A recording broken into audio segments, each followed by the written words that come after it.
categorías consistentes, constantes en el tiempo, con una genética propia cada una de ellas y que tiene una etiología, una anatomía patológica propia para las 385 supuestas enfermedades del DSM-5?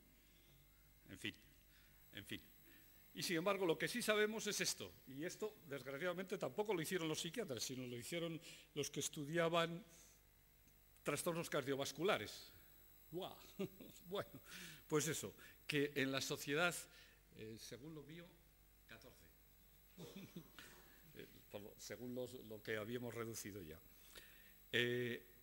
Esto lo hicieron los que estudiaban trastornos cardiovasculares, pero estudiaron también cómo vivían estas personas en el Reino Unido de Gran Bretaña y encontraron que la soledad, el sentirse solo más de 3 veces por semana, era un predictor de trastornos físicos y mentales, por supuesto, 14 veces más potente que el alcohol, el sedentarismo y no sé qué otras cosas juntas. Y eso es lo que se ha olvidado en muchos de los casos en nombre del modelo biopsicosocial. Se ha pasado a un modelo que yo llamo biocomercial, que es el más difundido y aplicado en los Estados Unidos de Norteamérica y que se ha desarrollado en un sentido bastante contrapuesto al modelo biopsicosocial inicial. Y que un buen ejemplo es esta serie de televisión, por cierto, y que lleva consecuencias como estas. Esta es una familia de 27 miembros que me presentaron en un determinado momento. De esos 27, ninguno trabaja, estudia y todos están con incapacidad transitoria, larga enfermedad, con PIRMI, con subsidios, en manos de los equipos de atención a la infancia o en prisión. Eso es un resultado del no atender bien al modelo biopsicosocial. O este ejemplo que todavía es más dramático, una ciudadana catalana que también me presentaron por alguno de los hijos, que a los 17 años quedó embarazada de un señor de 45 y desde entonces tuvo 17 embarazos, 6 abortos y 11 hijos en adopción. Eso es los resultados del biologismo y de la insolidaridad social, porque además, según una normativa interna catalana, ni siquiera en este caso se podía hablar y escribir abiertamente de contracepción. Ni siquiera. Todo eso bien diferente. Les traigo aquí una situación de una madre en el norte de Gran Bretaña, que es a lo que dedica su día, que esta madre ha cogido la baja, vamos, no la baja inglesa, que también es bastante mísera como la nuestra, sino ha cogido 2 años de permiso sin sueldo en el trabajo y que hace durante el día con su niño en el norte de Gran Bretaña, donde todavía, a pesar del robo de los recortes, existen sistemas que en nuestro país nos parecerían rarísimos, como son centros para atención conjunta a los niños y madres y cosas así, ¿no? Es decir, este es el modelo biomédico de la enfermedad y de la supuesta enfermedad mental. El Instituto Nacional de Salud Mental norteamericano la definía como que la esquizofrenia es un trastorno del cerebro devastador, el más crónico y discapacitante de todos los trastornos mentales, es textual. Y que nosotros aquí, y parte de la sociedad internacional a la que pertenezco, ICPS, mantiene que la esquizofrenia ni es una, ni es enfermedad, ni es genética, ni es tan solo del cerebro, se discute si es crónica y no se puede decir de ella que sea la más crónica y devastadora de las enfermedades mentales severas, porque quien dice esto, ¿qué no ha visto nunca en su vida? Un niño autista grave. No se ha enterado. Y esto lo dice el Instituto de el National Institute de Investigación en Salud Mental de los Estados Unidos de Norteamérica. Bueno, esto es una de las consecuencias de plantearse la psicopatología como estructura y, por lo tanto, ¿cómo podemos ayudar? Por estructuras, sean estas enfermedades o trastornos, o por factores de riesgo y vulnerabilidades concretos a los que hay que ayudar y podemos ayudar, porque muchos de los niños en adopción tienen 4 o 5, pero bien delimitados y a los que se puede ayudar. Y eso es la idea para terminar. Ahora sí que me quedan 5 minutos, también por mi reloj. Otro mundo es posible. La psicopatología que conocemos va a desaparecer y va a ser sustituida por una de estas 4, que yo no sé cuál va a ser, la que predominará. La psiquiatría biologista tipo DSM-5, la nueva neuropsiquiatría que defiende ahora el National Institute of Mental Health norteamericano y Thomas Insel, su director, que es solo una psiquiatría que solo atiende y se base, psiquiatría médica, especialidad médica basada en el cerebro y las enfermedades del cerebro, una psicopatología basada en la relación o una psicopatología del sufrimiento cotidiano, que es lo que ya abiertamente ha defendido la British Psychological Association, que se ha desmarcado abiertamente del DSM-5 en favor de la psicopatología del sufrimiento cotidiano. Yo estoy hace años por la idea de la psicopatología basada en la relación, pero tiene mucho que ver con la psicopatología del sufrimiento cotidiano, que tiene que ver con unas disposiciones innatas, unas relaciones y contingencias iniciales y unas contingencias psicosociales. Esto es protegido bien, mediante unos factores de protección y desprotegido mediante unos factores de riesgo, y el resultado es la marginación o la psicopatología. Esta es la idea fundamental en la que, uno, hay que atender el mundo interno de los niños. Este es el mundo interno de un niño posautista, con toda la gravedad que eso significa de conflictos internos, por mucho que era un niño autista muy grave. Hay que atender las relaciones de apego y las emociones en las relaciones de apego. Este es otro producto de la Europa civilizada, el genocidio de Tanzania, en el que participó directamente Europa, que conste, ¿no? En esta situación de múltiples factores de riesgo tan brutales, miren ustedes lo que aparece ahí.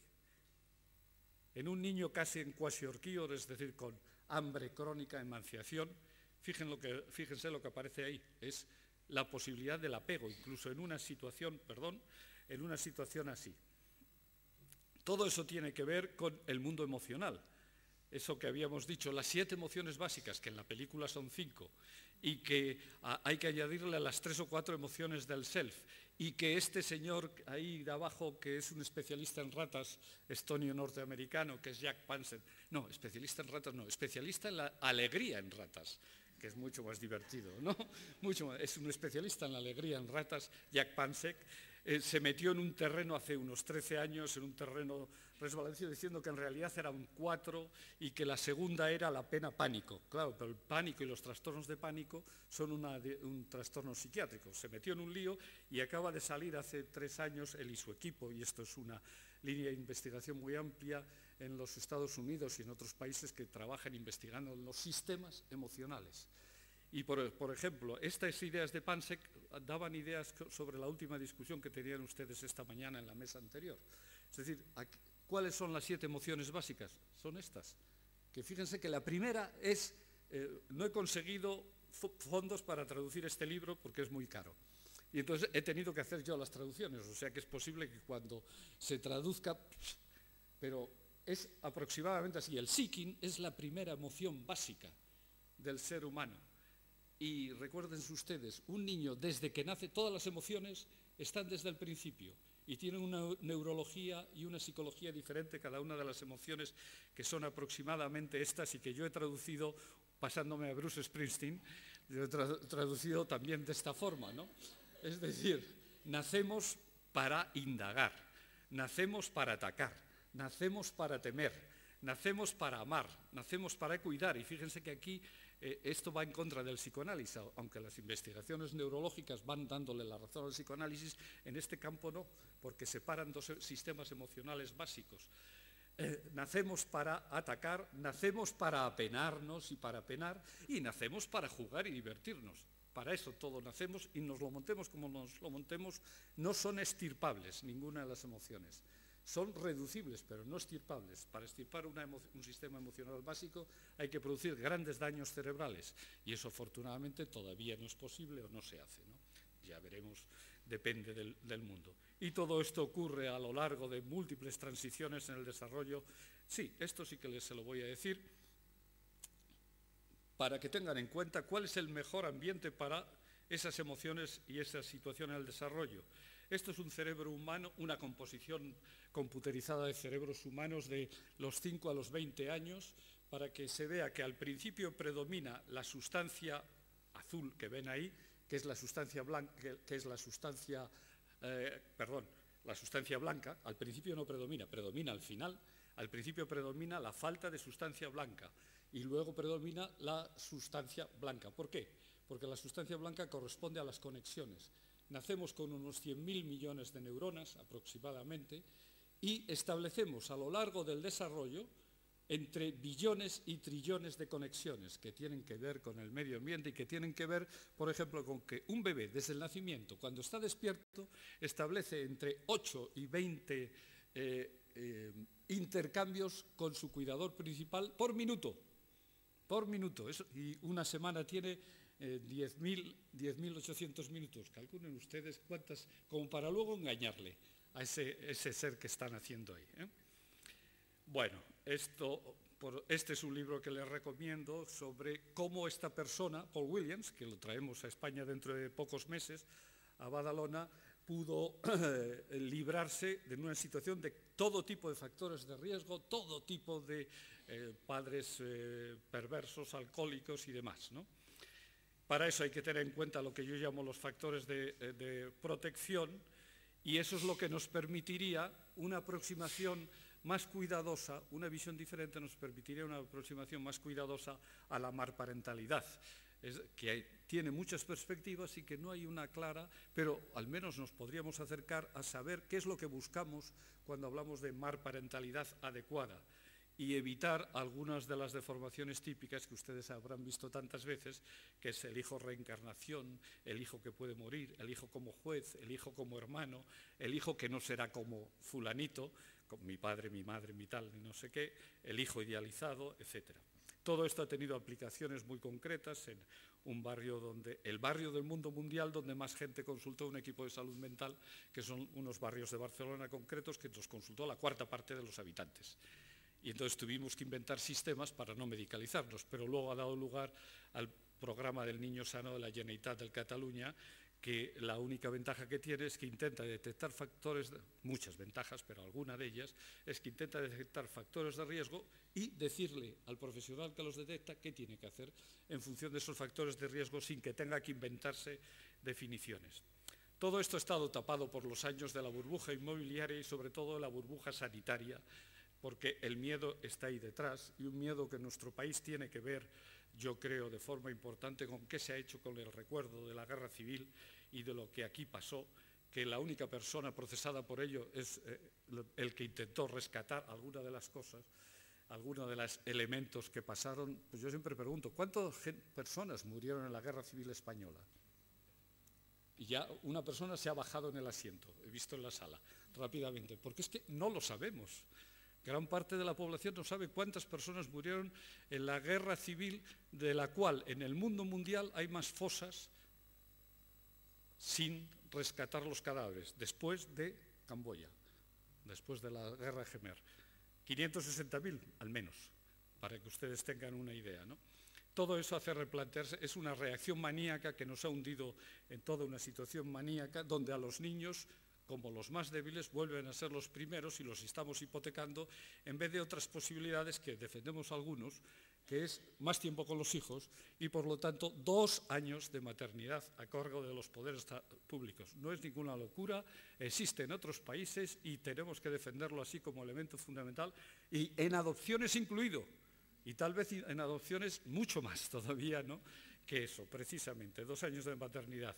Y eso significa un decrecimiento sostenible en la profesionalización y la idea de que otro mundo mejor es posible y la idea de que se puede tener una asistencia más ligada a la comunidad. Pero solo podemos tenerla si queremos tenerla. Solo podemos si queremos y no hay más vía. Y sabemos que la atención basada en la solidaridad es más eficaz y eficiente que la desvinculación, el aislamiento y la disgregación en la que están cayendo nuestras redes, que la integración de los servicios entre sí y la comunidad es mucho más eficaz y eficiente que la disociación y la fragmentación asistencial, y que tener en cuenta la relación, lo psicológico, la emoción, la relación interhumana es mucho más eficaz y eficiente que el biologismo, el asistencialismo social en el que hemos caído durante la burbuja y la disociación afectivo-cognitiva y teórico-técnica en la que todavía estamos. Es decir, hay que moverse por el decrecimiento sostenible y el final de las burbujas maníacas. Por supuesto, la recuperación de la memoria histórica en nuestro país concreto juega un papel importante contra la profesionalización ilimitada de la vida cotidiana y contra los negocios perversos basados en nuestra salud y en las de nuestros hijos. Por cierto, Madrid y Barcelona. Madrid y Barcelona, que es todo una forma de hablar por el decrecimiento sostenible y el final de esas burbujas maníacas tales como la profesionalización ilimitada de la vida cotidiana. Si queremos, podemos. Y en eso tenemos buenos ayudantes y buenos colaboradores, por ejemplo, gentes como esta que nos van a ayudar bastante, creo yo. Gracias por su atención.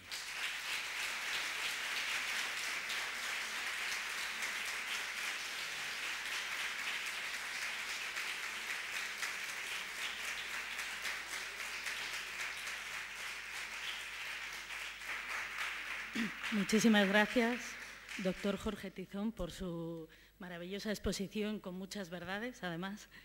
Y tenemos 5 minutos para que supongo que habrá muchísimas cuestiones, pero luego hay que seguir con las siguientes ponencias, con lo cual va a ser poquito el tiempo que tengamos de debate, pero ha merecido la pena también por escucharle. ¿Hay alguien con micrófono por ahí para poder...? Sí.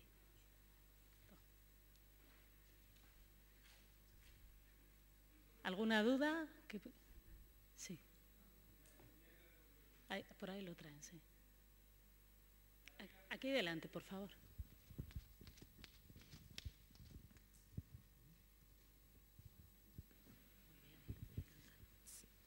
Sí, muchísimas gracias, Jorge, por esta presentación magnífica con tantísimas ideas, además de la información que nos llevará tiempo procesar, ¿no? No sé si es porque fue al principio o porque es un tema que, bueno, que nos ha preocupado mucho, pero me he quedado como colapsada con esta información de la distribución de TDAH en los municipios de Cataluña, ¿no? Este 48 y pico % de Sant Cugat, digamos. Entonces, la pregunta es, ¿hay algún protocolo planteado de alguna forma de auditoría, revisión, valoración de los SMIG, por ejemplo? Que además, por lo que yo sé, que no sé mucho, son entidades privadas, o más o menos privadas, o no hay nada más que hacer, digamos, con esto, ¿no? Es decir, ¿hay alguna responsabilidad del Estado en este sentido, o pública, o depende de la decisión que cada entidad tome para autorrevisarse si quiere, y si no, digamos, seguir funcionando como lo cree más conveniente? Lo digo porque hay un tema de responsabilidad social, responsabilidad pública, en tanto que tributantes y pagadores de impuestos deberíamos intentar saber algo de esto, ¿no? Gracias. Vengan más gentes que pregunten varios, y luego haré lo que pueda con las preguntas. Si queréis hacer otras 2 preguntas, por ejemplo, y así luego él sintetiza un poquito. Sí, hay 2, 3, por ahí.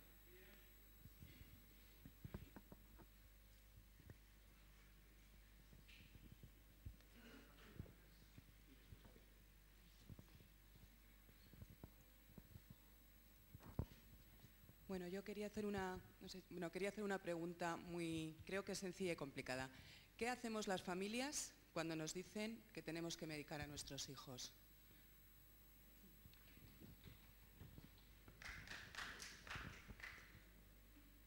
¿Alguna pregunta más había? Muy bien. Gracias y felicidades. También me parece que se han dicho tantas cosas y tan interesantes que me va a llevar tiempo, ¿no? Y que además no suele ser muy habitual.